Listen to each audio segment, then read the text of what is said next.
Hey guys, so recently a lot of people have been asking me about a commentary, and I was really nervous about doing it at first because I've never done one in my life. I can't keep that up. But for real though, I've never done a commentary in my life, and I don't know, I figured it'd be fun. So that mental image you get when you first hear someone's voice, I'm sorry, I just really wanted to throw you guys off for a second. But aside from all of that, I'm here to show you the Royal Crossbow. And so you need a couple skills for that. So there's no free bow. You need 60 summoning, 70 smithing, and 80 range. And you gotta do a quest. It's real short, real simple. I hate questing personally, but damn, this quest is easy. It's called Song from the Depths. And once you finish that quest, basically you're gonna get a coral crossbow, and you take that coral crossbow and you buy a royal bolt stabilizer, a royal frame, a royal sight, and a royal torsion spring. Alright, so once you have all these items, you need to go to Thurgo. He's located near Port Sarum. Just go to the home telly there and go south. He'll be in a little hut. It's got a smithing icon on it. It's pretty easy to find.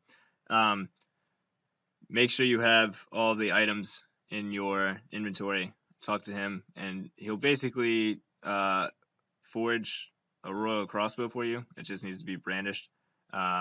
And then you need the Queen Black Dragon to do that. So take it to her next.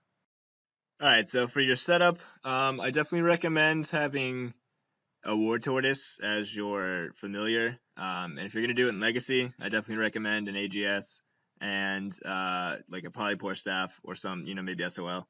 If you're not going to use Mage, then use like a Carol's Crossbow or an Armadale Crossbow. Right over here, this little shortcut. If you have 50 agility, go ahead and use it. If you don't, then that sucks for you, and you just gotta go this path like I do. But food, yeah, rocktails, brews, all that good stuff. If you're gonna be using prayer, I recommend like 5 or 6 flasks of Super Restore. I guess 6 if you want to be safe. But everybody's different, You gotta figure out your own ratio. It depends on your HP level and your prayer level and all that crap. But if you have 85 herb, I definitely recommend the super anti-fire flasks or brews or whatever. Queen Black Dragon, a lot of her damage is dealt through fire. So if you have, you gotta make sure you stay on point with your brewing for the anti-fire. And just a lot of food and a lot of prayer. Should be good to go. Also, if you have the Vampirism Aura, use that too, because any damage you deal gives a little bit back to your health. Because I have no prayer, I figured this was kind of the best way to go about doing this. Just load up on food. Figure this is probably a good ratio of rocks and brews. And if you have overloads, then they continuously renew your stats back to what they've been overloaded to, which is nice because you can brew as much as you want, and it'll eventually get back to your overloaded stats. Alright, the fight's on. First things first. You'd want to put on your prayer, protection from missiles if you have it. Queen Black Dragon kind of just flops her head around at you, and for some reason, it counts as a range attack. Use up all your spec initially. I think it's most efficient, because then you can just get as many specs in as you can.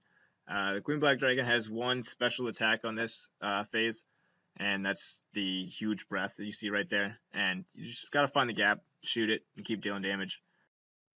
In this phase, she'll use one firewall wave, so it's really not that much to worry about. However, in the next wave, or in the next phase, she'll use 2 waves. In the next phase, she'll use 3, so something to keep in mind. So when you get the Queen Black Dragon to this low of health, in order to get the next phase, basically what you need to do is click the artifact as soon as it lights up, and like literally click it as soon as it lights up, because she starts spewing out grot worms until you click it. Alright, you'll see that she just spawned a Tortured Soul. In this phase, she'll spawn 1. In the next phase, she'll spawn 2. And then in the last phase, she'll spawn 4. They don't do that much damage necessarily by themselves, but when they're all together, you gotta watch out. So to stop the Tortured Soul's attacks, you just have to run past where they spawned, and their own attack will actually hit themselves. It's pretty sweet. It's definitely very crucial you do this in the last 2 phases, when there's 2 to 4 of them, because if their attacks hit you instead of themselves, clearly it's not good. And you're going to want to kill them as soon as they pop up, so their own attacks hitting them, it's great. But definitely get rid of them as soon as they pop up. They can freeze time. She can suck life points from them. They're just, you want them gone as soon as they can, and they're only 2k life points, so just kill them. So for any boss, just stay calm, keep dealing damage. Obviously, if you're on EOC, spam your abilities. If you're on, well, regardless of what you're on, spam your food, because you're gonna want to live. Like, that's the objective of this, is to live until the final stage, and then you can brandish your crossbow. I mean, you're really not here for loot. You're not here to make money. You're here to just literally have her incredibly hot flames brandish a royal crossbow. So just make sure you stay alive, eat a shit ton of food, and try to avoid her attacks and stay calm. Alright, so backtracking to the captured souls, I forgot to mention this, but don't click to the side of them immediately. Give it like a half a second delay. Otherwise, their attack will hit you instead of them. But I mean, give it some time. If you're new to this, it's going to take you a few tries, just to get used to her attacks and, the tortured souls attacks and all that crap too. So, give it a little bit. And like I said, just relax and pay attention to what's going on, in the feed, so that you know kind of what she's going to attack with. Well, ironically, I get hit by every wave right here, but if you don't think you can make it through the gap, then just run straight through the fire, because you'll take less damage than you would if you're just standing there. Also right here, as soon as you see that she's about to breathe extremely hot flames, go into the middle, and then as soon as you're in the middle, just spam your royal crossbow, and it should brandish it. I don't know why it didn't here. I guess I wasn't fully in the middle initially, but it kind of tripped me out. I thought I had it, and I'm glad I didn't tele off. So I get really lucky. She blows extremely hot flames twice in a row, and I'm able to successfully complete my bow right here.